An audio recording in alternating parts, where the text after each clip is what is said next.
Live only on DAZN. November 15th, Eubank Jr versus Benn 2. The first was a classic. Now it's the rematch. The greatest rivalry British boxing has ever seen. Eubank Jr versus Benn 2. November 15th. Click the link in the description to buy now. In this sport, you don't wait for judges to decide your fate.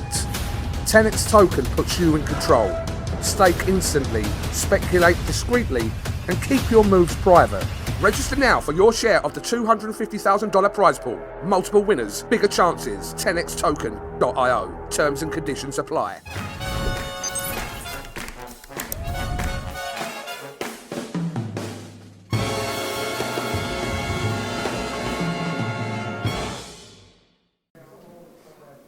This is Joe Pugh for IFLTV, here with manager, fighter, on the comeback, Sonny Edwards. Commentator, small talk, host. Remember, you don't remember Little Britain, do you? Yeah, I remember Little Britain. Please don't mention anything to do with Andy or Lou. No. Do you remember Dennis Warburton? I write the theme tune, Yes, sing the theme yes. tune. That's me. That's me. Okay. I'm boxing's Dennis Warburton. I think that's his name, No. Warburton. Dennis Waterman. Yeah, from Minder, innit? That's the thing. Yeah.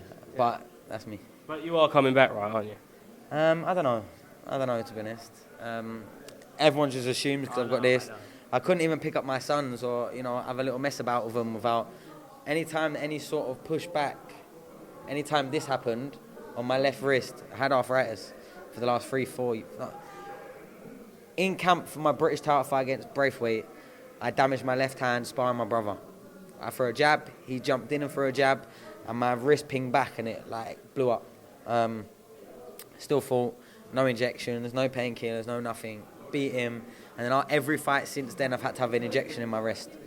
10 days before, an injection to numb the pain, to go in. Every training camp I've had has been one-handed since then. And that's the God's honest truth. You can ask Grant Smith if you speak to him again, the lads in Steel City.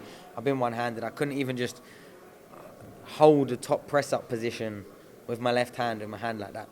I could only do it like that. I couldn't put no pressure on my wrist, and it was that really that got to me the most out of anything, and was just getting to me, if I'm honest. But yeah, found out I had arthritis, had to take some of my hip out, put it in my hand, some metal bolts, and yeah, now I feel like I'm still got some recovery.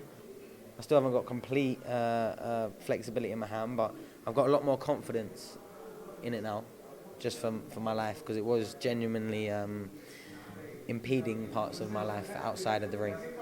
Do you think we see that kind of build up, and then it all imploded and unfolded on the glove fight? Maybe. I think for the longest time, my confidence was all the way up. And not only that, my mindset, I was willing to really die in the boxing ring. And I don't want to say that lightly, but genuinely, if I ever did, it would have been doing something I absolutely loved doing. It got to a stage where it started becoming a bit more of a chore, because I didn't enjoy the training no more. All I did was spar by the end. If you ask anyone in camp with me, I was just sparring 3 times, 12 rounds. With that hand as well, by the way, is mad. But the reason why I sparred is because, one, I could protect the jab as much and just light it as much and use the right hand, but I couldn't feel it because I had adrenaline. Now, when I was doing pads, bags, press-ups, strength and conditioning, I would constantly feel it. It would constantly be, hurting again. So 16-ounce gloves on, big padding underneath it, and I was just protecting it as much as possible and having the adrenaline of getting hit in the face where I didn't feel it as much as doing anything else. But it was getting to the point where it was really becoming a drag to prepare for fights. It really was. And yeah, like I said, I found out I had arthritis, mycating, fixed me up, and now I've got a couple of metal bolts. And who knows? And I don't say this just to be keep everyone guessing. I actually genuinely don't know. The first thing I'd have to do is stop smoking, cigarettes, and I'd stop smoking weed, and I'd have to, dedicate myself. And I don't know if I've still got that in me no more. I had it when I was a youth and I wanted to be champion of the world and yada, yada, yada. I had it. But now I'm not quite sure if I do. And nor do I know if I even have it left. I've had, a lot of good days in the boxing ring, a couple of bad ones, but I have always genuinely given my best. And in the ring, maybe not preparing for fights, and that was probably the accelerated my downfall. Well, if you are motivated and you have got it in you and you enjoy it, I hope you do come back in 2026, mate. But let's kind of go over to the other side, the management. So who have you had here today? Giorgio and Leo, is that right? Yeah, Giorgio and Leo, and got Ishmael Davies as well. Yes, Ishmael. We'll come on to Ishmael. Yeah, and so, but obviously that'll be what I'm doing later. So yeah, busy with the management, and it's great, to be honest. I really love it. I really enjoy it. Everyone that I work with, I'd consider a friend. So it's literally just sort of doing what I've always done, being around fighters, you know, jumping in their corner, helping them, advice, instructions, tactics, matchmaking, brand building, just what I've spent my whole life doing, really. And it is, you know, it doesn't seem, this doesn't seem mature to me at all, not at all. You've built one of the best stables in British boxing in like a year, haven't you? Well, I started it with Thomas Asomba about 4 or 5 years ago. I started, you know, setting up for after the sport.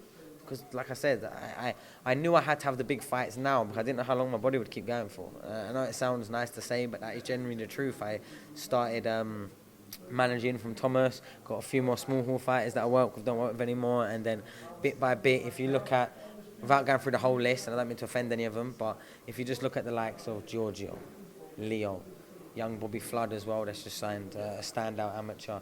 You look at Ishmael, what he's gone on to do and carrying on going on to do. I genuinely believe I'm blessed with the fighters, and every single one of them knows that I will fight for them, I will fall out with someone for them, I will push them to achieve and you know, promote them in any which way I can, and yeah, I've got their back. I'll go to war for them, and I think that's what you need in this game from a manager. I had such a good standard of backing for myself, and it was probably a big part of why I got to the level that I got to reach to. Anto Fitzpatrick has been there since day dot, and I still work with him with all the fighters now. Here he is, talking the devil, and he will appear. And I genuinely had the best standards shown to me, and I relentlessly try and upkeep that same standard for my fighters. And we work with the fighters together. He is the absolute man behind the scenes. He does all the proper management side of things. I stay boxing side, you know, more like a glorified boxing consultant. Jump in the corner, help design the kit, you know, go do some training sessions with them, whatever the fighter needs, whatever comes up, help with sponsors, etc., whatever it is. But yeah, I'm really enjoying this side, if I'm honest. I'm enjoying this side so much that that's probably going to be the main reason why you'd never see me in the ring again. Fair enough. How much of a must-win is this on Saturday for Ishmael? Oh, it's a must-win in the case of, you know, he's had a few opportunities and there's been a lot of light shown on him, but Ish has had, 16, 17 fights in his whole life. He wasn't a top-touted amateur that travelled the world with GB. He weren't even an amateur. He had, I think, an unlicensed fight at 13, 14 years old, and then did everything but be a boxer. And he's changed his life around. He's setting up his family, his big family, for the future. And I thought he beat Adjarko. I thought he could have beat Josh Kelly. I'm not a judge. I'm usually quite good at scoring fights. We lost on a split both times. I don't really know anyone that thought Adjarko won the fight. I get a few people with Josh Kelly, but for me, if you look, say if we forget 3 judges doing 10-9, if both of those people walked out of a street fight, there'd be one winner both times. Both Josh and Kevin were battered, bruised, cut to death, eyes swollen out here, couldn't think about fighting. Ish fought a month later. And then another month later that he's fought again. Fortunately, it don't work like that, Sonny, unfortunately. Especially not when you're in the backyard and you come in as the sort of like away fighter. Do you know what I mean? It doesn't sometimes, but I don't know many people that genuinely believe that Adjarko beat Ish. I don't. And with the knockdown at the end, whether you count it or not count it, I thought we was up going into the last, and I thought that cemented it. Their trainer thought so. I think their whole team thought so. Everyone ringside thought so. And yeah, I think what Adjarko did better was burst in with a bit more emphasis at certain points to maybe nick a few rounds. Apart from that, I thought he was getting outworked. I thought he was getting out-jabbed. He was getting walked down. He was getting pushed from corner to corner to corner to corner. Had his back on the rope most of the fight. I don't know how Ish lost that fight. I'm still a bit bewildered by it now. I've watched a lot of boxing in a lot of places and a lot of times, and Ish looked like by the time Ish got out of the ring, it didn't even look like he was warming up for a fight. No mark on him, no like a few nice little flashy shots, but no real weight behind any of the shots. Didn't rock him. He weren't outworking him. He weren't outlanding him. So you tell me, how do you win a fight when you're not putting aggression on, you're not scoring more punches, you're not throwing more punches, and you're getting out like you've just been beaten up by 5 people? How have you won that fight? Is that concerning going into another fight on Saturday? No? Style's very different as well between Keevan and Sam. Yeah, and Keevan's a good fighter, and so is Sam. But Ish will take any opportunity given to him. He will fight anyone in the world, let alone someone that weighs. He has shown he will fight anybody in the world. No, I'm talking they could be twice the size of him.